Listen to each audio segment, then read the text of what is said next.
Hello, everyone. Nice to see some people already chatting on my little channel. To be honest, it's always a pleasure to see, and what a sight, as the Cenobits say in Hellraiser. And today I am with the infamous, or famous, that depends on the point of view, Magog of Morskar. So it's a very pleasure to have you, my friend.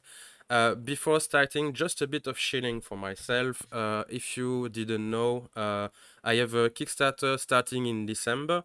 So you can dig a little bit in my channel, and there is a trailer video about all I do in my own little space of the internet. And if you are willing to support a writer and a man-made universe in the dark fantasy setting, please do. It will be obviously appreciated. So with that out of the way, focus on you, my dear friend Magog. How are you, man? Good. How you doing, Chris? Well, a little bit stressed because, as I said, you are maybe the most famous man I had on my channel since maybe a year. The last one I got was Archwarhammer, and yeah, from that it was downhill all the way. Oh, stop it, you! I know. Stop with the flattery. I know how to pleasure the dark mages. And it always works. Don't lie. Yeah, we're easy. That's the thing. Yeah. Obviously, I'm not in character for this little interview because I think it'd be easier to talk about certain things and answer certain questions when I'm not hamming it up. So. Yeah, and if I'm not mistaken, you thought about it a bit. Will I be in character? Will I be the normal guy? Yeah. That was because some people like the character and they want the character on their show, but when it comes to interviews and stuff like that, especially if you're going to be asking me questions about production and the channel and how I go through the creative process, it's harder to answer in the Magog character because he's not supposed to be privy to all of that. He's supposed to be in a whole other world, Mm-hmm. Yeah, like so, you say, in the earth realms and stuff. Yes, yeah, exactly. So and doing the voice for long periods of time can sometimes be a hassle. Not gonna lie. So that was your reasoning behind your decision. A little bit. That and putting on the makeup and putting the eyes in sucks. Yeah, I guess. It's my day off. Yeah, it's my day off. Because you go to all this hassle with the live you do with your friend and stuff. So I imagine that sometimes, I don't want to put the robes and stuff. It stinks and. Yeah. So, sometimes it can be a hassle getting into character, but I love doing it. I do it all the time, so I'm kind of used to it. It's just, like I said, a format like this, it's better to be out of character so I can talk more about the creative side of things, Well, either way works for me, to be honest, because I was very interested in what all you could say. Will it be in character or out of character? And to be honest, I discovered you quite recently, maybe like 3-4 months ago tops. And it was one of my friend Arden Pardy who talked to me about you and said, you should interview this guy. He does amazing things, and the algorithm of YouTube screws him over and over and over again. He have like 5 assholes to this point, and I watch into your stuff and say, yeah, that's right up my alley. Almost what I do myself, because you created your own universe, you do your own story, you have your characters, you have the little tidbits, particularity of your creation. For example, the skit with the crow paw. I even ask a question myself on comment, and I'm waiting for the answer of the damn bird. I'm still waiting. I'll try to look for it. No, I'm not doing it. Screw you. I hate you. It was a very interesting question, by the way. Was something about the personal diary of Magog, and if Poe, once upon a time, found it, and what he found in the diary and stuff. I think it would be a fun skit, but yeah, whatever. You decide, and the bird decide also. Right. No, I think I saw that one actually. It might not have been as good as the one I picked that day. My question is very good, thank you. It was a good question, but it's all about what jokes come to mind when I read them. Yeah, And I know. I don't choose it based on the question, I choose it based on the jokes that come to mind. Yeah, So I know. That's how it goes with comedy. It's not I'd say that. It's not the yeah. setting or the topic or whatever, it's the idea that comes with it. Yeah, exactly. And you never know when creativity strikes. I mean, being a creative person, I get sidetracked a lot. So Both a curse and a blessing, as always. yep, So exactly. I think we can start with the first question, because I mentioned that the YouTube algorithm, well, buried you alive, so to speak, and it was a very sad thing because you climbed your way pretty nicely, and at one point everything went to shit. So did you manage to identify the issue that caused your channel to be buried into oblivion?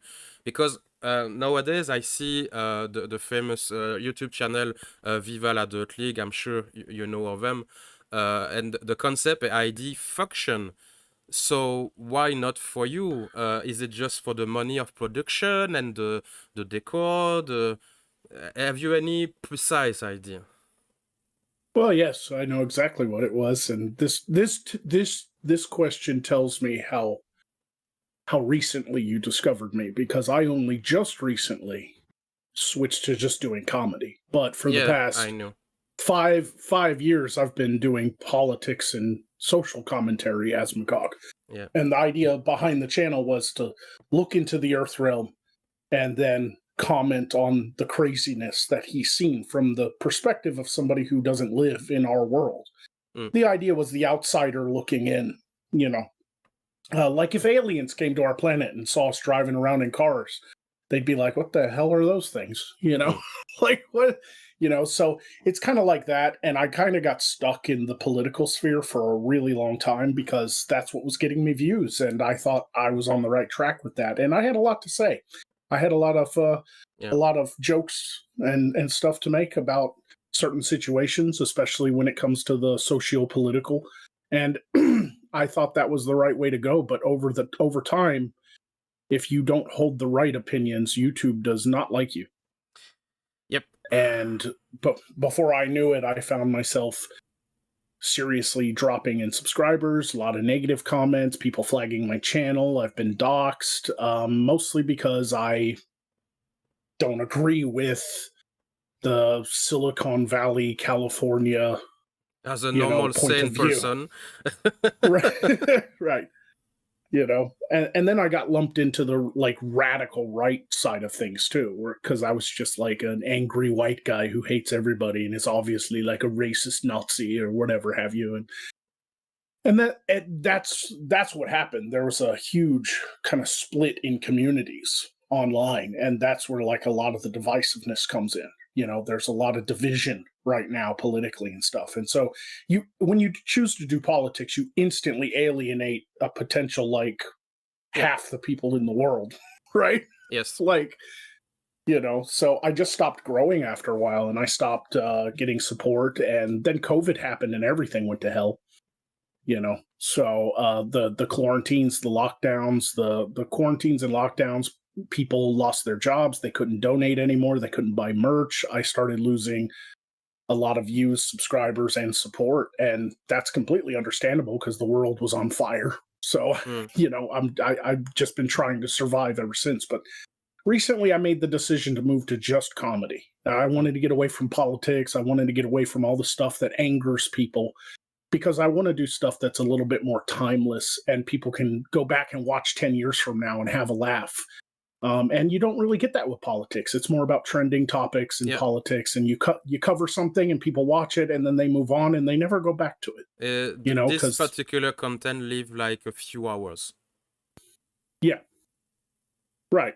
So I've now more focused on just being a comedian and an entertainer, and that's what I've always wanted to do anyway. And since my channel's pretty much dead, might as well do what I want to do.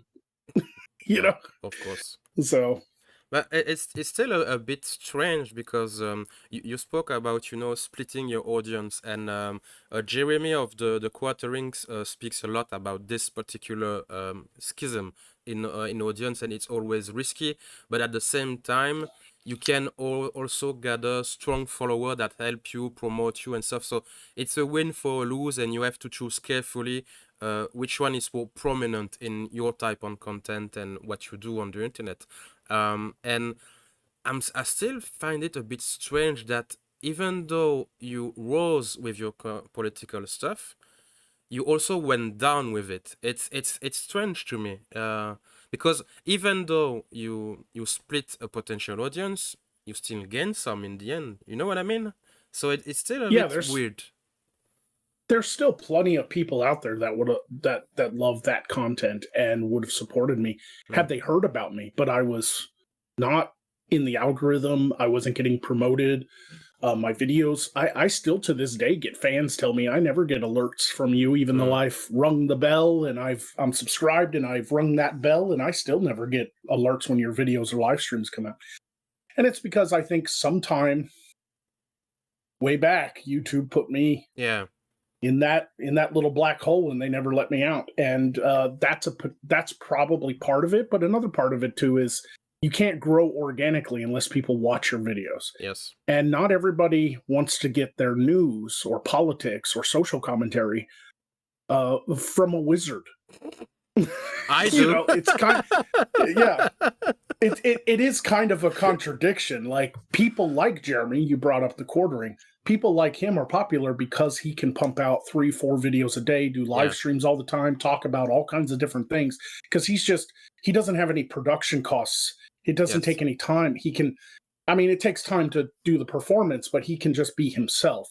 Me, I've got to set up, I've got to write scripts, I've got to do all this stuff, so I can't keep up with the demands of that community. Like, I can't perform as Magog the way that Styx Hexenhammer or Quartering or Tim Pool or Louder or Crowder or any of them types of people can do, because they have teams of people helping them. They have they have a certain way of doing things that allows them to pump out that content and get it seen and cause conversations to happen and controversies and stuff like that. Meanwhile, I'm like a jackhole just putting makeup on his face and making fun of people. Yeah. It just didn't catch on. It's always the ambition that kills the most beautiful idea, and I have the same problem with my books because I want them illustrated, and that's why I'm doing an art book now with all the illustration I already have in the novel. An art book made even more sense, but art costs a lot, so. Yeah, and yes, it does. Excuse me. Yeah, no worries. And you spoke well, that may be one of the things you spoke the most of, about the cost of your ambition and idea, building your village, your set, you have 3 or 4 robes, stuff like that. So all of that costs money. So yes. Yeah. There's a way to cut corners. There's a way to do things cheap. You don't have to spend Hollywood levels of money, but it still would help if I, had a little bit more income coming in than I do now. So I've had to get a day job. I used to do YouTube full time, but that's just not possible anymore, and that's life. But I'm still forging ahead because I want to make this happen. So it's slowly coming to life, little by little. It's going to take years at this rate, but I'm committed because it's the only thing I've ever wanted in life, was to bring this world I created to life. So, and that's all I wish to you, my man. And speaking about that, when I met you the first, a few days later, you made your, well, at least to me, quite heartbreaking live stream. The saying goodbye to the old dream. I'm sure you know which one I'm referring to. About Yeah. creating your own village to film and make all of your stuff there. Is there really no way in hell to make this possible? Because I remember, and I'm sure people still bring this idea to you, to make maybe a crowdfunding or another, campaign or Indiegogo or stuff. Is it dead end of the dead ends of dead end? It's not that it's not possible. It's just that being hyper focused on trying to reach that goal prevented me from completing other projects and looking for other ways to present my work because I was so beaten down by the fact that it's never going to happen. Mm, Doing a GoFundMe or an Indiegogo or whatever just isn't possible because I don't have the followers to donate to it. It looks like I do because I have 30,000 subscribers on my channel and mm, stuff. But I mean, look at my views. I'm lucky to get 1,000 views a video, 2,000 if I'm really lucky. That's not enough people to raise hundreds of thousands of dollars to build a medieval village. mm. to Yeah. film in and to hire production crews and to get multiple cameras and different lenses and costumes and props and that's all just budget. On top of that, you have to write the scripts. You have to take time away. You have to have enough money to pay your bills so that you can take the time to write and to create and to film. And you can't do that if you're working two jobs on top of Mm, doing YouTube. It's not that I have completely abandoned the dream, but I'm no longer hyper focused on it. I'm trying to reach smaller goals mm, because the village is such a pipe dream. I mean, I would need hundreds of thousands of dollars to make it happen because wood is not cheap and land mm. is not cheap. And props and costumes and hiring people to be cameramen and sound guys and actors. Not cheap. None of that's Mm. cheap. That's a big dream. That is a huge dream. Yeah, and even if you cut cost, it's like yeah, you can maybe gain $20,000. Let's say 20,000. There is still maybe $280,000 to pay. Yeah, that wouldn't 20,000 wouldn't even pay for the land. Yeah. I need to own the land before I build anything like that because if I don't own the land and something terrible happens, like my income drops and I'm unable to pay for the land, they'll come and take it from me. So Yeah. you spend all that time building something and you don't even own it. They'll come and take it away. The bank can repossess it. So And there is all yeah, the headache with the permit and stuff like that that people can screw up with you also. So you have to take well, I'm also lucky that there. in. Okay. I'm actually lucky there. Here in Arkansas, if you live outside of the city limits, which I do, I live in the country. There are no permits. You can build whatever fuck you want. Okay. I'm sorry. I'm not allowed. No. Was I supposed? No, you can. You can. Am I allowed to curse? Yeah, you can.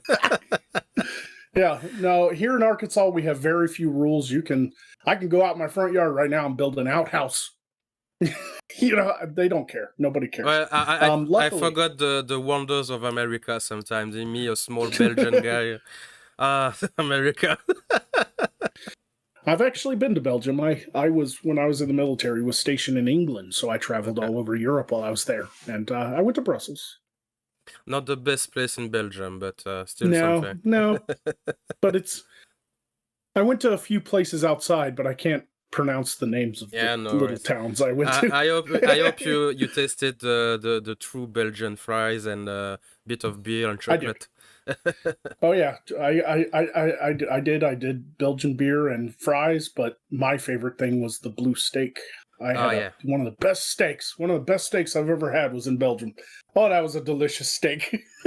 Yeah, that's one of the things we do good in Belgium. The beef, as we call it in Belgium, blanc bleu belge. It's a white blue Belgian, and Yep. yeah, it's very very good. Very expensive, but very good. Yeah, but I mean, I was there. You got to live it up, Yeah, no, you sure. know. I was being a tourist. I was being a tourist. Well, I mean, So, you should have a bit of free time and pleasure when you do military stuff, man. oh yeah, yeah, exactly. Fuck. So, but anyway, sorry, didn't mean to sideline you. I No, just thought man, I'd bring that up. it's your interview, man. I didn't have the time to tell you, but my thing when I do interviews, the focus is on the other guy, not me. That's why I asked you if it was okay for me to chill for myself a little bit. So yeah, it's not me, cloud chasing or stuff. It's just having a conversation with a person I find interesting. So the light is not on me; it's on you. You do whatever you want. Yeah. Well, you mentioned you're a writer of dark fantasy, yes? Yes. So yeah, I mean, yeah, we're floating in the same creative circles because Yes. Magog's World. I mean, I haven't released most of it because I'm still polishing it. I'm still writing a lot of it, and I'm still trying to figure out the best way to present the lore to the fans. But it is for a comedy channel with a goofy wizard and a talking dead bird. It has an incredibly dense lore. I have written like That's 5,000 years of history for this world. You know, that's one of the question I wanted to ask you. So let me just ask the question so you can segue into it properly. So you mentioned you worked on the law, so I guess there is no book or website or anything to tell the law of universe. Because for example, in Poe episode, he talked about a tree that he had to trim or a village he burned and stuff like that. So there is no place to go enjoy the law actually right now. there is a little bit. A lot of the lore was presented in some old live streams, and some of that's being kind of repolished and rewritten, but it's still kind of an insight into my creative process. And you can also look at the maps I designed and drew for the world of Voth.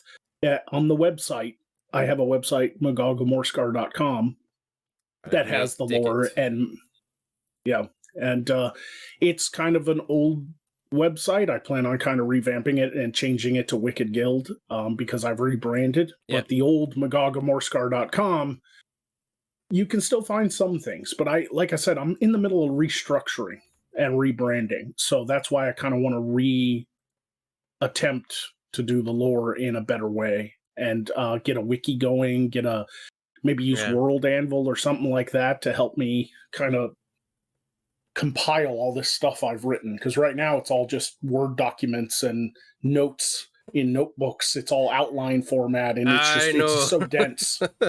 It's so dense. There's so much to go through. For me, I have you have your Discord, and you can join many other Discord and stuff like channels. Discord remind me a bit of the good old days of the forums, but that's another topic in of itself. And I created for myself, only for my work, my own Discord, so I have so many channels to go through, to the IDs and stuff. And yeah, creating your own universe and preparing your lore like correctly with care and attention and details and stuff, it's so tiring, and a mess. Yeah, but I love doing it. The world building is one of my favorite aspects of being a creator.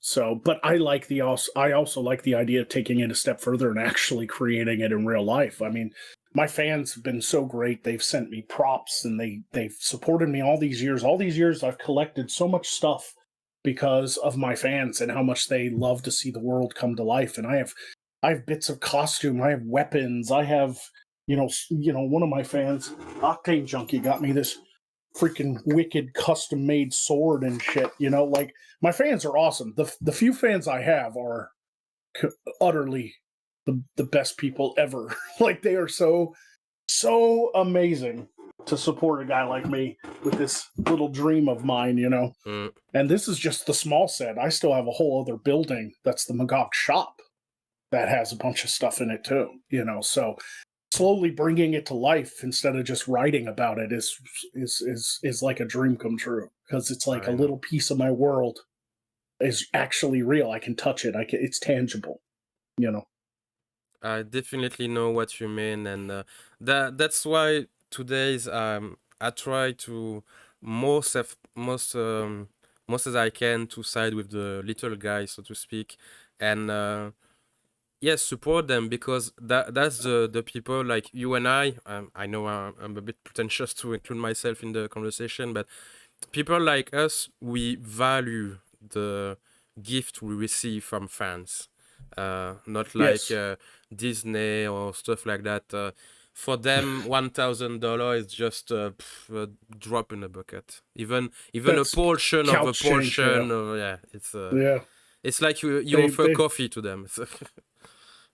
and yet they've lost the ability to create truly Yes. masterful work. It's all just a sludge pipe of product, and it's just what Jay said on Red Letter Media. Just consume product and wait for new Yeah, product. that's so true. You know, and I that's why I created Magog and Magog's World too, is because I feel like all the old franchises that I grew up with loving, that defined my passion for film and creativity, are ruined now. So I figured, instead of waiting for Disney or Amazon or Netflix to do it right, which they never will, I'm going to create my own stuff. Yep. And that, I think that's what we have to do now. Like, if you Yes. like, it's time to let the old go, because it's never coming back. It's time to create new stuff that they can't ruin, as long as it remains in the control of the creators who created it. That's why I never wanted to seek out like a Netflix deal or an Amazon, try to get my show picked up by Amazon or some shit like that. I wanted to stay independent and have my show funded by the fans, for the fans, created by me, 100% creatively controlled by me, so that no board of directors can tell me, hey, you can't put that joke in your next show, it's too offensive. Like, screw you, I'm putting the joke in. Like, Yep. it's my show, and that's what I feel needs to be my new focus. I got away from the politics and social, not only because it's kind of soul sucking and just destructive, but I've been doing it for so long. I've said all I can say, Mm. but also because I really feel like people want escapism. They don't want to watch a TV show like Rings of Power and get hit in the face with these like political ideologies and bias and allegory to the modern world. They want to see Tolkien, right? They want to Well, escape into this world, they won't, you know. because it's more or less being witness of the rape of the corpse of Tolkien to watch this show, man. Yes, I agree. And that's just one prime example. I mean, Yeah. it's happening in the MCU, it's happening in the DC universe, it's happening to Star Wars, Star Trek, you name it. It's all being co opted by people who just want to write allegories to the modern world and try to make money. And I want to provide escapism. I want to provide true entertainment. I want people to be able to watch my stuff 10 years from now. Like, I still to this day can watch a Mel Brooks film or Monty Python or Blackadder and just enjoy it. Mhm. And that's what I want to create. Well, the only thing that is a big problem with the idea, the very good idea that you say create your own stuff, is that most people who want to try that are not ready for that struggle to create your own stuff, because man, this demand commitment, discipline, will. Yeah. You have to be John Wick Yes. to keep going, man. Yeah, it takes a lot out of you. The burnout is Yeah. real. Being creative constantly is exhausting. And being constantly having your dreams crushed by not succeeding can wear your soul down, you know. You create something and it takes you years to build up to the point that you're at now, and then you look at your numbers and go, how the hell am I ever going to do this? It's impossible. Like, you know, it's really kind of unfair, but at the same time, I at least have the ability to do something. Go back 20 years before YouTube. If you wanted a film made, you had to go to Yeah. Hollywood. Even if you did an independent film, you had to have hundreds of thousands of dollars. I mean, Yep. some independent filmmakers that became widely popular directors in Hollywood started off doing films on their own budget. They maxed out credit cards. They took out second mortgages on their houses and stuff like that. And If it was a I'm huge risk. correct, the first things that Stallone did was porn movie, I think. Well, he did one porn movie just to pay the bills because he was starving. And he had to sold his but dog also, I think. yeah, people who struggle but then make it look back on those times and they were defining moments. But for every one of the people that struggle and make it big and get their dream, there are thousands that never Yes. get that chance, And so they quit before also. Right. So just to grasp even just a little bit of my dream, I may not be able to build the village, and I may not be able to, to create the Magog show that I've always wanted to create. Being able to create a little bit of it is still a blessing because of technology and the free flow of the information on the internet, and being able to create your own websites and create your own YouTube channels and Twitch channels and stuff kind of gave the power back to the people who are creating. Yep. So we got to count our blessings, I suppose you could say. That's also another thing I debate a lot with people is Amazon is the big bad and stuff, even more so with the Tolkien stuff. But in my part of the world, many people say, "Oh, you publish on Amazon, so I won't buy your book," and stuff. Say, well, okay, that's your choice, no problem. Hard punch in the gut, but yeah, whatever. But without Amazon, I will not be able to publish my book. I will not be able to spread my ideas and my creation to the world, because that's the only one I'm able to have an option to work. If I had to go to a regular publisher, a printer, sorry, publisher, publishing house and stuff, because I'm self-published. But if I have to go to a regular printer, I would have to have like 3,000 euros in bank to just print the books at a reasonable price per piece. So yeah, I go to Amazon. It's not just that. Before self-publishing, a traditional publishing deal was hard to get. You couldn't just walk into a publishing house and go, "Hey, here's my manuscript. Can you publish me?" They didn't do that. It would go on a slush pile. They'd throw it away. You had to have an agent. You had to know people. You had to have somebody represent you and try to get you a publishing deal. But self-publishing opened the floodgates for independent creators to publish books and manuscripts and things like that. But it also flooded the market, and it's hard to get noticed. I prefer the overflood than nothing, personally. Right. Yeah, exactly. Because I'm sure you know stuff about books, since you are, if I may, a bit older than me, and you read most of the stuff I love, like Conan, Sure. the Royal Assassin from Hobbes and stuff. So those stuff, and I'm sure you read those books, so you know even more than me about it. And this is not news for you. Yeah, Robert E. Howard is definitely an inspiration. So is H.P. Lovecraft. I grew up mostly reading horror at first and writing horror. Most of my books I self-published, and they're horror novels, which I'm embarrassed by because I was a shit writer in high school, and that's when I'm mostly self-published. So I go back and read them. I go, "What the fuck was I thinking? Oh my God, this is crap." So I don't tell people the names of my books and stuff because I'm too embarrassed. I don't want anybody to buy them because I wrote them when I was like a kid, right? So I'm a much better writer now. We all have to start somewhere, man.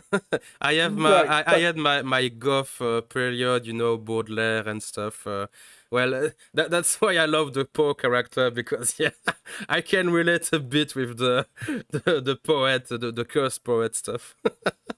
Yeah, right. And I grew up reading that stuff too. I read Edgar Allan Poe and Bram Stoker and Mary Shelley, and I read a lot of the classics first. A lot of Jekyll and Hyde. I read, Alan Quatermain, a lot of Robert E. Howard stuff.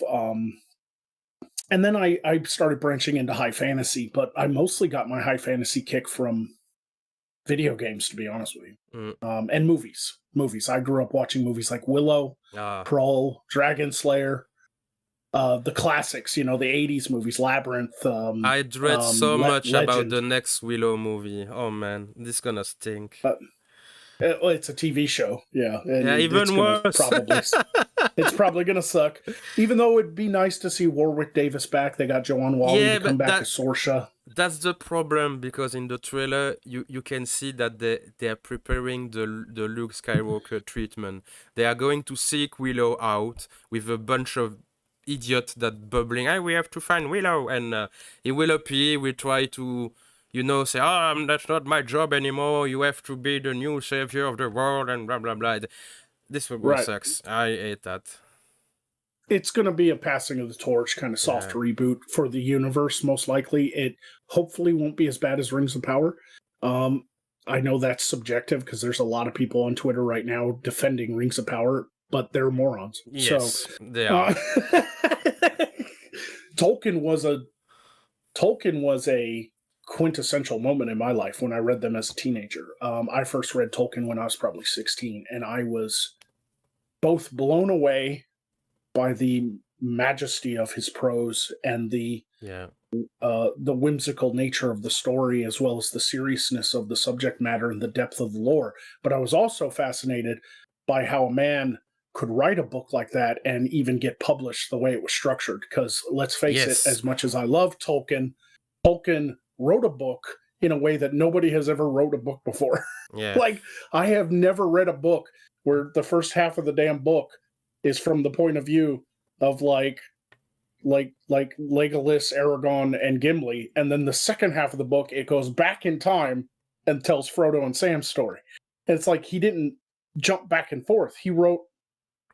It was separated. It was so bizarre to read. And it's a very heavy, intense read. You have sometimes to read 3 pages because he's describing a door or a piece of rock or a ring or a jewel or a sword, or I don't know. It's a very intense reading. But that's what made it really magical. I mean, he is the grandfather of modern high fantasy. I mean, because that's poetry. Right. He was obviously inspired by ancient stories and legends, Celtic myths, and things like that. True. But he really kind of created the modern, what we consider high fantasy now. I mean, Dungeons and Dragons and all that stuff wouldn't exist without Tolkien. So I loved it, but I really honestly only read a handful of high fantasy novels, to be honest with you. I mostly got my high fantasy from RPG video games and movies because it was visual. To see dragons and elves and the big battles. That's why I wanted art piece and drawing and stuff so much in my setting, because it adds so much value. It's incredible. To me it's almost a loss if you don't have art in your books. Especially, geek nerd stuff like science fiction, dystopia, post-apocalyptic, zombies. It adds so much. It's a very visual medium, even as a book. Yeah, you have to have, like Frank Herbert's Dune. You really can't imagine Dune without the artwork that came out inspired by Dune. Because, the worms, Yeah, because the way Frank Herbert wrote, it was so. Oh God, it's hard to imagine in your head because it was so. It's mind-boggling. Yeah. It very difficult to follow the Dune series. To be honest, I didn't read Dune, but I read many wikis, and I watched the old movie, not the new one, because I was scared to watch it, so I prefer to stay on the old ones. It was actually very good. It was actually very good. I heard that a few times, so maybe I will give it a try. But yeah, it was so. It was almost like a riddle to read and grasp, like how the worms create the spice and how the Fremen can live there because there is nothing, but there is the worms. It's like a riddle to read this. Yeah, and it goes even deeper as you read the books, because Dune, the first book of the series, is actually the shortest. and Yeah. easiest to understand. Once it gets deeper into it, it goes 10,000 years. Yeah, It's I crazy. think it's Paul that became like almost like a demigod or something. Yeah, I honestly think Dune is sci-fi written for autists because it's so detailed and so That's why like I like people it. break it down. Yeah, like it takes a lifetime to break all this shit down. Like, you know how there are Tolkien scholars, they're Dune scholars. There are Frank Herbert scholars. Yeah, so with this bit of conversation we have, it's like because when I wrote my question, I wasn't sure about, if you wrote some stuff for Yulo and all, and with all the knowledge you gather, even more that I could have imagined. Of course, you have wrote your own law and stuff. Yeah. It's like I said, I have yet to figure out a way how to present it Mm, properly because I do videos and I really want to present it in that way because not only does that give me content for my channel, but it's I can perform it as yeah, Magog and stuff. That being said, I have had fans come up to me and go, "Why don't you write a book? Why don't you give us like a wiki, yeah, something, so we can get these references?" And I hate that you guys don't have the lore, what's in my head, so that you don't so that you understand where Magog is and everything and some of the jokes he makes, but I'm slowly working on that. I'm trying to find the right way to do it. I still haven't settled on anything yet because the old lore streams I used to do was just me reading verbatim what I wrote mm, and kind of cracking jokes in between to make it entertaining. And I really felt like that was boring and a lot of yeah. people didn't want to sit through it. A lot of people didn't want to sit through it. So maybe I should do it as a book. Maybe it's too dense to do as videos. I don't know. I'm trying to figure that out. There is no way to watch your old content. You suppress them, you deleted them. No, just on YouTube. You can find the archive, every Magog video that's ever been made over on the Odyssey channel. Okay. There's a new platform called Odyssey. You can also find a whole bunch of stuff still over on BitChute. Most of my videos are over there too. Alternate platforms kind of became an archive for me, Okay. but on YouTube, I had to get rid of the political because that's what was causing the algorithm to flag me Mm, and suppress. Like I had to get rid of them on YouTube because YouTube was still looking at my old stuff and flagging me. I was yes. still getting. I was having videos I did 2 years ago suddenly become demonetized or get flagged, and I'm like, these are fucking old. Why is YouTube doing this to me? So I had to do it on YouTube. But Yeah. if you want my old political content, if you want the old stuff that goes back to 2017, because I've been doing this since January 2017, it's all on Odyssey. You can find it all there. I had Um, a common friend with Alden who advised me to contact you. His name was at the time Carnal Conservative, and his channel was yeeted of YouTube for like 2 or 3 years old video about the yeah, Orange Man bad and stuff, and out of the right. blue, like two strike back to back, bam bam, deleted. Yep. Yeah, and I had to get away from that, so I set them all to private and just started fresh. I wanted Mm, to do something new. I wanted to get away from that on YouTube.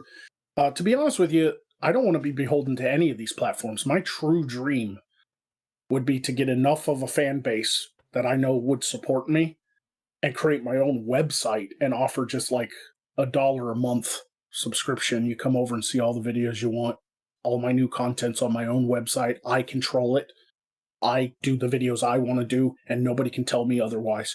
And if I had enough people that I can make a living off of, $1 a month, it's mm. it's better than Disney, right? You pay Disney Plus what $20 a month to get Disney Plus. Fuck that. No, Come no. give me $1. You come give me $1 and you'll get all the content you want. But I don't have enough audience to make that move, and I don't Yeah. have enough know-how because video hosting is expensive. Like you have to pay Very. a host, you know, like to give you the gigabyte storage, enough to do videos hosting. Terra, Octa, I don't know what's after that, but yeah. Right, but my true dream would be to create like wickedguildmedia.com or something, like some website, and literally like get rid of all the other, like I don't want to be beholden to Patreon, Subscribestar, YouTube, Odyssey. I don't want any of them. I'd love to just delete it all and just Mm. have my own website. But that's just me personally. Not everybody can do that. Not everybody wants to do that. And it could be dangerous. It could be risky. I could fail utterly because people like these platforms. They like social media. Yes, and that's why also you mentioned about Disney Plus and stuff. People liked the habits, and even if you did the best thing ever, that's not the movie of their childhood. That's not the superhero they like. That's not, so they will always tend to flock around the big names and the big stuff. Even if you are Right. the best thing ever since sliced bread, yeah, that doesn't compare. And this brings me to another question, and after that I will pick a question from Marson, who asked very pertinent question, but I have to ask mine also, so I do my best. But my question Yeah. is basic bitch stuff, but I had to ask that. I'm sure No, you have you're been doing asked. great. Thank you. I'm sure you have been asked this many times, but what was the process of creation of the Magog character? Because you said that was almost like a narrative tool to comment on the stuff about the true world, the real world. But how did you manage, to include this guy into your lore and all the ideas and the means to comment everything at the beginning? Well, it actually was a multi-step process where basically I had started kind of going down a rabbit hole on YouTube, watching these guys at the time that were doing this kind of social political commentary. People talking about, and back then it was SJWs, it was radical feminists had taken over YouTube and Yes. were doing videos on craziness, Anita just absolute Sarkeesian, for example. right. Gamergate was happening, and I felt like I had something to say. And I was listening to all these other guys. Like I'd be at work and I'd have my headphones in and I'd be doing my work, but I'd be listening to, people that were popular at the time, like Sargon of Akkad and Mundane Matt, and like all the Gamergate guys, right? Yeah. And I'm listening to it and I'm going, this fucking shit is real? Like, this is crazy. This is what really people think. I have something to say about that.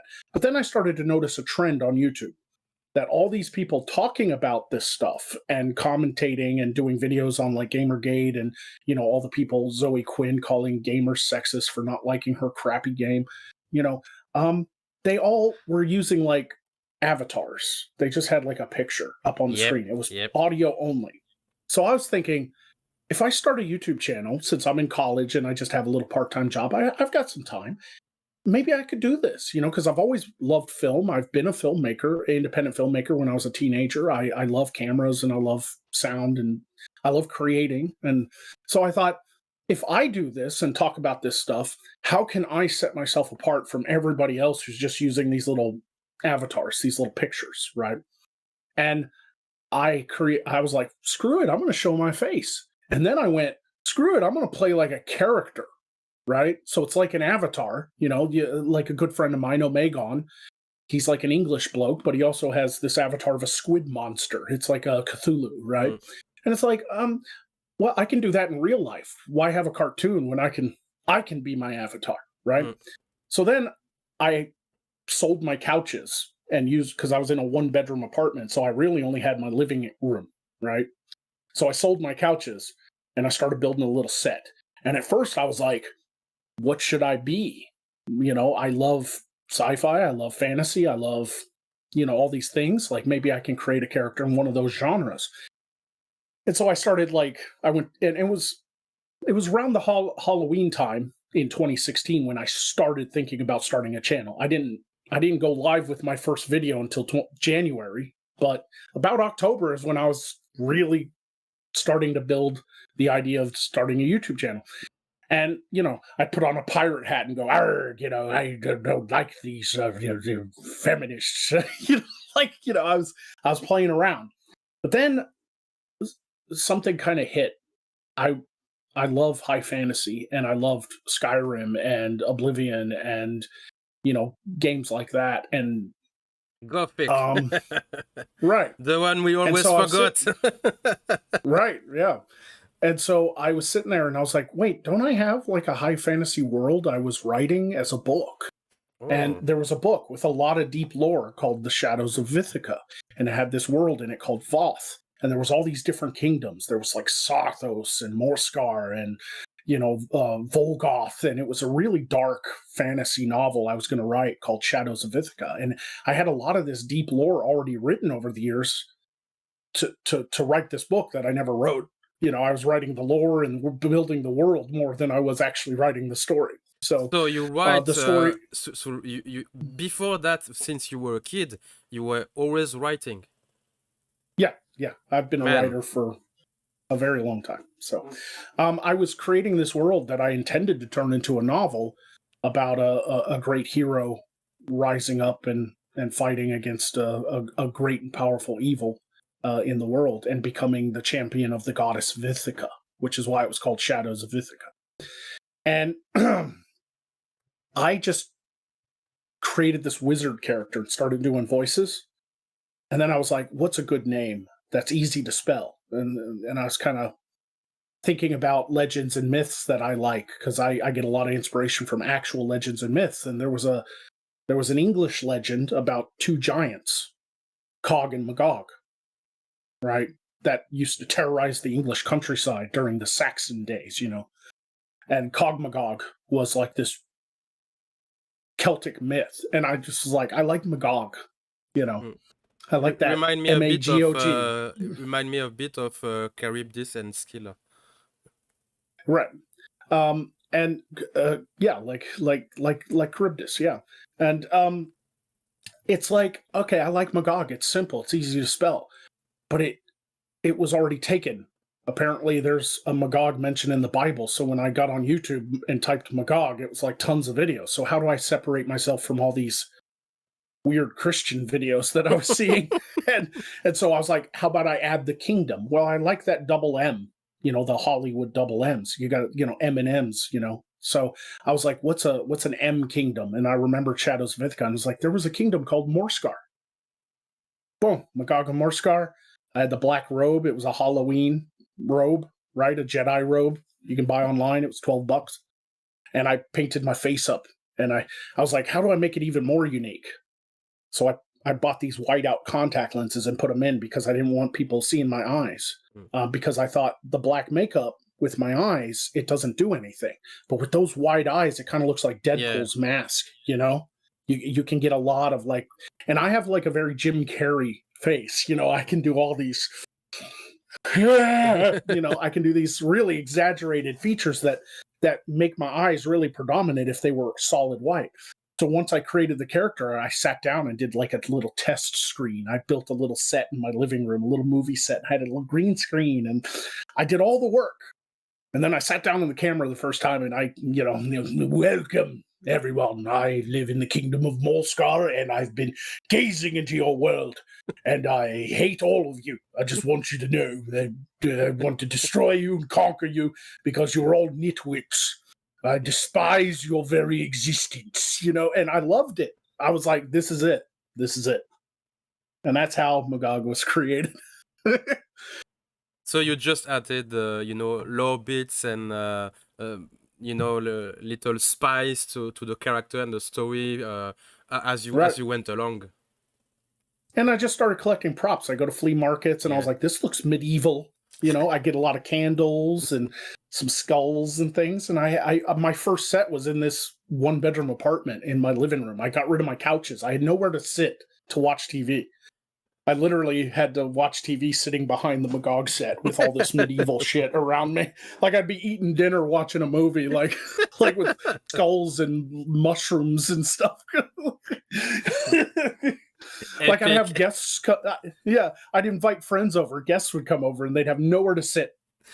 I had nothing. I had nothing. I had a chair. That was it. You can sit in the Iron Maiden.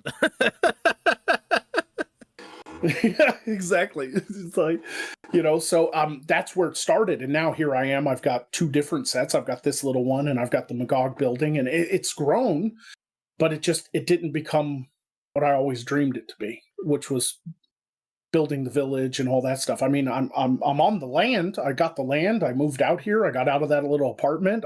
I've done all the things that I promised I would do over the years. Every time I told the fans, hey, help me out in this way, and I'll be able to move up to the property, and I'll get internet, and I'll start moving my operation to this land. And now here I am. I'm on 12.5 acres, and I've got a little house. It's not much, but it's mine. And I've been slowly building it. But then it's in much, but like it's honest work. Yeah. Over the years, I've collected things that fans have sent me. I've built things. I've got a shop. I've got the land and everything. But then it all kind of came to an end. 2019 hit and everything was going great. I was making money. I had great Patreon, all this stuff. But then the end of 2019, right? I was moved up here to the property. I had the building. I was doing things. End of 2019 hits and COVID happens. And the Patreon exodus happens because people got pissed that Patreon did something. I can't remember what it was, but they all left. Carl Benjamin Sargon, I think. Yes, I think it was, because a lot of his audience overlapped with mine because of the SJW days.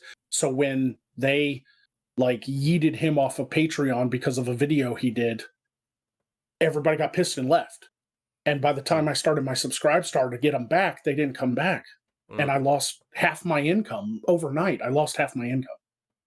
And then COVID happened, and it was like everybody's on lockdown and everything's gone crazy. And then my channel started losing views, and my subscriber count has been in the negative for 2 years. And it's like I was almost there. Like 2018, beginning of 2019, I was rocking it, man. I was on my way, man. And then it yeet. Well, it is what it is. It's always sad to hear that part of the story. Because I wish you all the success, man. Really, sincerely, I wish you all the success. You too, man. If you've already published your book, or are you going to? My novels, 4 of them are published, but it's French, so yeah. But the Kickstarter for the art book, the art book will be available in English. I already have. If you may, I will show because I have them now. Up. This is what the art book will look like. If you can see. I've got to wait a second because there's a delay. Yeah. But I think I will do it in another way.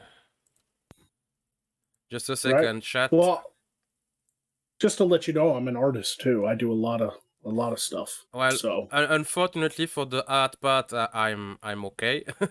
It's more my issue is more about having the ability to reach people, if you know what I mean. The publicity, that's stuff. Yeah. Do you draw that? No, I employ people. Oh, okay. But this is what the art book will look like for you folks. And I have, as I said, I have videos on my channel explaining how the project is, what the story is about, and I have a video coming soon. It's not already scheduled and stuff, but I just have to see to click the go public button, and it will be available for you. And this is the genesis of the project, a bit of story like about the creation of your character.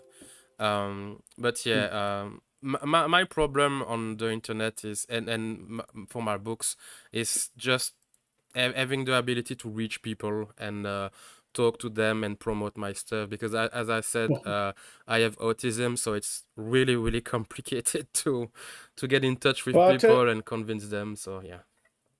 Well, I'll tell you what, Christopher, if you get that thing published, send me a copy. I'll fucking be in the Magog gear and I'll hold that sumbitch up.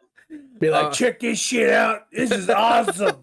man, I'll do it for free. You ain't even got to pay me. No, man. Because I love that art style, man. I love that art style. That's beautiful. Well, I will treat you with another one if it's okay for you. Yeah. And this is a Demon Warrior, and I have other drawing for you also. So sorry, the light is on me a bit. I won't have it for too long, I promise. Very wicked. No, man. I love talking to other creative people, man. That's cool shit right there. I love that demon. That's awesome. I love the page setup too. You got that old paper texture. Yeah, man, that's some good stuff. Maybe I should do something like that for the Magog world. Maybe I should create an art book that has pictures and text and publish it. I don't fucking know. I'm still trying to figure out how I'm gonna do the lore. But you're definitely got some cool stuff rocking on. That's a horrifying nightmare. That Yes. that is nightmare fuel. That monster there is This is truly one of terrifying. the creepiest one I have. And Yeah, this is that's one of them I prefer because as you mentioned Lovecraft and cryptic dimensional horror is just amazing and it adds so much depth and layers to your universe. It's just not monster, it's what the hell is going on in this place. What is right. allowing this thing to live? Right. Korg the Brutal was one of my fans. I'm recognizing a lot of my fans. Ardent's here too, but hey guys, Nexys is here. Korg is saying a Magog coloring book. Maybe that's me. You can do like the fancy art book, and I'm just gonna do like a fucking kids coloring book. Like But in all seriousness, man, if you're willing to do maybe like some collab for my stuff, we can arrange that afterhand. I don't want to steal the light from you, especially since you don't have a very long time available for us. So I won't I yeah, won't spoil I do that. have. I do have an obligation today, so I'm, Octane Junkies here. What's up? But yeah, I do have I do have an obligation today, so I'll have to get going soon. But I love the stuff. I'd love to read your art book, man. Whenever you have it done, I'll buy a copy. Well, the Kickstarter start 15th of December. The link is already available, so you pick English. You type my name like Christopher Evrard, Les Royaumes Démoniaques or Demon Realms Kickstarter, and you have your link. Oh, I'm stupid. I just give it to you. So people on the internet is lazy. Yeah, give me the link. I don't have and the shield reflex. So this is yeah, the link you got to do that. on my Kickstarter. Fuck, what I did. Up. So Yeah. this is the Kickstarter on my page. But to go back to your stuff, I don't want to be the dickhead who promote his stuff with a guest he invited. You told the story about your character Magog, but when did Poe came into the picture? Poe was a throwaway joke that people ended up loving so much that I brought him back. He didn't even sound like the Poe does sound now. Like the first Poe, he had like a gargly monster voice, right? He sounded like this, And well, back in the SJW days, there was this thing called a Poe. On the internet, it's a term for somebody who pretends to be something so well you don't know they're being a satire. You don't know they're not what they are. So you see these like Twitter accounts who are like, we should, like I'm an SJW and we should totally prevent, like we should totally prevent white people from having babies. And then people freak out because they think it's a real person, but it's actually a person pretending. It's called a Poe. Okay. Right? It's somebody who's doing satire so well you can't tell it from reality. Right? Okay. And so I was responding to a Poe, like somebody who was obvious. It was like an Antifa group that weren't really an Antifa group. They were pretending, and people thought it was real. And so I brought out this I thought Poe, but there's also like Edgar Allan Poe, and he wrote The Raven. So there's this Halloween prop I had, this little dead bird right here, And I was like, Poe, get it? Edgar Allan Poe, but then there's also the Poe, the satire that you can't tell is fake, right? So I had this little monster show up in a video and help me, respond to this video. It was a joke. But people were like, oh, the little skeleton guy is cool, bring him back. So I did another one, but I was like, his voice needs to be more cartoony. He needs to be more like Bugs Bunny or something, right? So I started playing with this idea of Looney Tunes. Mischievous also. Yeah. So Mel Blanc, he was a man of 1,000 voices, and he used to do these gangsters. I grew up watching Looney Tunes, and he'd do these gangsters saying, "Yeah, see, yeah, those 1930s gangsters. You don't talk to me like that, see, yeah, we get, and you'd watch the Bugs Bunny cartoons, and the little gangster guys are like, what are you doing? Yeah, and so I took that voice and I Hey brought man, it it up, and looks it yeah. sounds a bit like a Bill Burr voice, if I may. Yeah, a little bit. And then I took that 1930s Mel Blanc gangster voice, right? And Mm. yeah, see, you don't talk to me like that, see? And I brought it up an octave. And then I started stretching out the words, taking my time with it instead of talking fast like 1930s gangsters, like, hey, you don't talk to me like that, see? You don't talk to that. What are you doing? Yeah, see? Yeah. And then I just started forming these sentences, be like, I can't believe this. You're an asshole. And Poe was born. You're very, very talented and articulate with your voice, man. Well, thank you. I do try. But yeah, when I created the first Poe voice, I was inspired by my drill instructor from the military, from basic. And he talked like this. He had a real deep voice. Just, are you kidding me, you ass bag? I can't believe. Give me 1,000 sit-ups right now. Do push-ups until you die. And then I put it through a digital filter and made it sound like a monster. So the first Poe was really just this real deep, bassy voice. Just, Yeah. you fucking kidding me? You try different things as a creator, but I feel like the higher pitched cartoony voice worked better because he's such a little guy. Yes. Why a deep voice? He's And like a little. it fits more with the character because he's snacky, he's a bit mischievous, as I said, and he's also like if I'm not mistaken, in the lore is stronger than Magog, so it should be like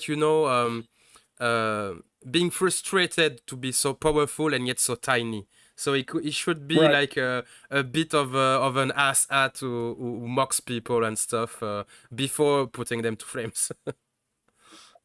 Yeah, like Poe is the true dark side of my sense of humor. Magog is reasonable; he can be reasoned with. Poe is a little murder bird. Yeah. He's a psychopath. And So- it kickbacks me to a question. I keep my promise always. Marlson, I'm sorry you have put so many good questions, and unfortunately that's one time I have a very talkative person in chat, entertaining and participating, and I have a guest who can stay up late. So I will read the question that is to me the most interesting because I don't have that kind of question in my list, and I know I won't have the time, so better to take yours, Marson. So the question is, what kind of difficulty have both of you, well, I will answer but much later, have you encountered when writing or bringing your craft to your audience? How would you go about mitigating or adapting to those challenges?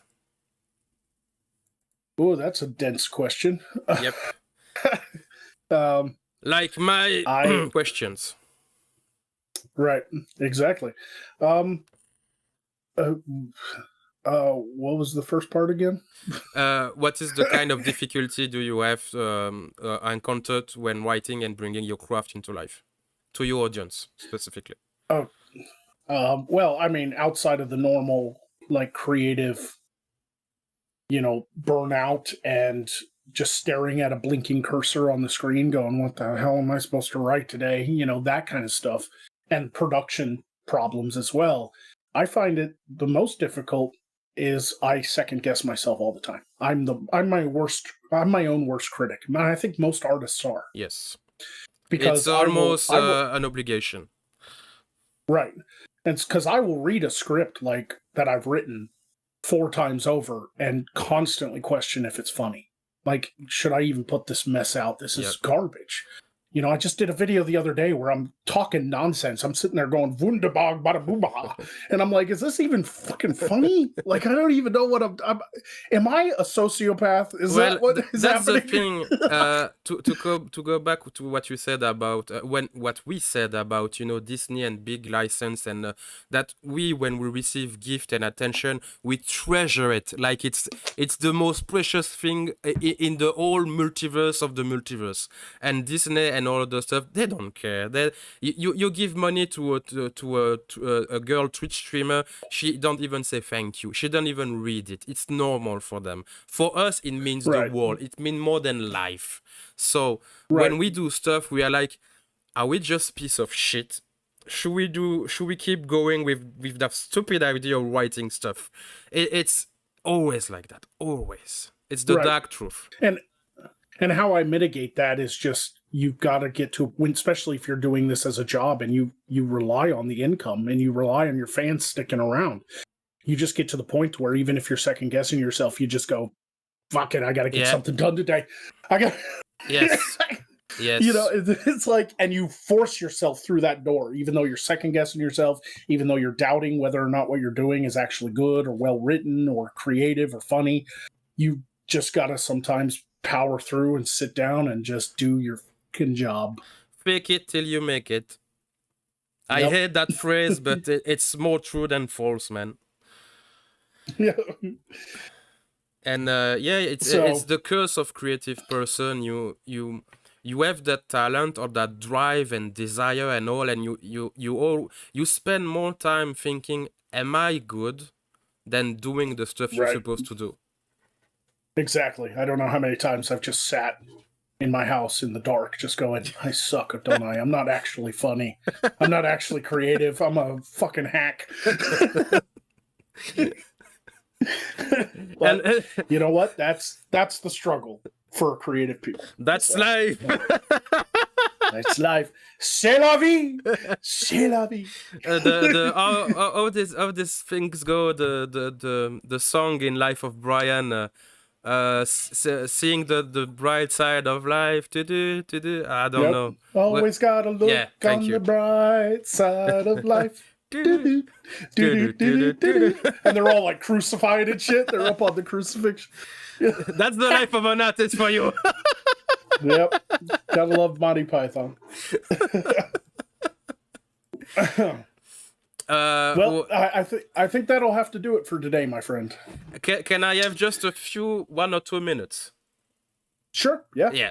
And I've seen your message, and this is another question I deeply wanted to ask you is, you have all of this shit, a dream crushed, and YouTube screw you and everything, project in doubt and everything. Sorry for the grim picture.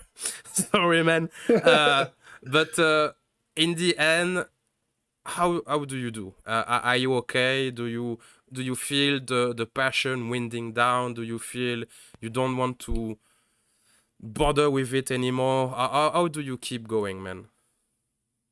Well, some days you can't. Some days you gotta wallow, but for the most part, I don't. I actually feel reinvigorated now. The rebranding wasn't, good for my channel. Like a lot of people left. A lot of people are like, screw this. I don't like this. I liked the political and they left. But I convinced myself that I'm now doing something more in line with what I love to do. And if people don't like it, they don't have to watch. Like, I'm tired of chasing algorithms. I'm tired of chasing trending topics to become popular or get noticed by the algorithm. I'm tired of all that. I'm going to do what I love to do. And if people like it, please come and like it. But if you don't, there's other channels out there you can watch. You don't have to watch me. And with that mindset, I've been revamped. I've been working on the building. I'm getting work done. I'm building more stuff. I'm writing more. I actually enjoy doing my comedy now. It's not soul sucking like when I was doing politics. And that has made me a lot more happier. So even though I had to give up on one of my great dreams in order to focus on smaller goals, and it was sad to let that go, I have not lost heart. I am forging ahead once more into the breach. I will continue to do this until there's nothing left. So because it's what I love. in the end, the cross feel a little bit lighter. Yeah. On the content creation side of things. On the other hand, it is harder. I have to be more creative because I can't just pull up a news article and go, well, that's stupid. I have to create jokes now. I have to create humor every time I do a video. And it's a challenge, but it's a good challenge.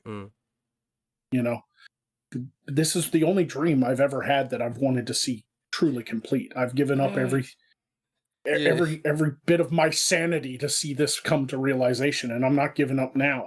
I'm changing my outlook, and I'm focusing on smaller goals that I know I can reach instead of some grand goal that is too far out of my reach.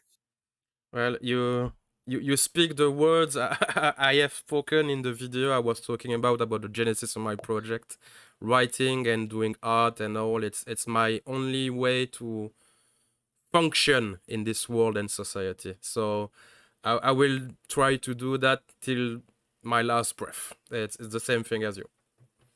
There you go. Battle brother. Never give up. Yep. Never give up. Never surrender. Like the Japanese guy, never give up. Yeah, exactly. Well, I will leave you to your real life obligation. But it was a real pleasure to have you. And if I have another opportunity to invite you and harass you to come here with us, I will do so. So be prepared to be courted. Yeah, sounds good. I had a really great time. It was great to meet you, and thanks for having me on, man. Yeah, and we'll see you guys next time. We will catch up for maybe the opportunity to do a bit of collab together. I will be delighted to do so. Sounds good, man. Yeah. We guys take it easy, and thanks, chat, for coming by and watching the show. Thank you, chat. Bye bye.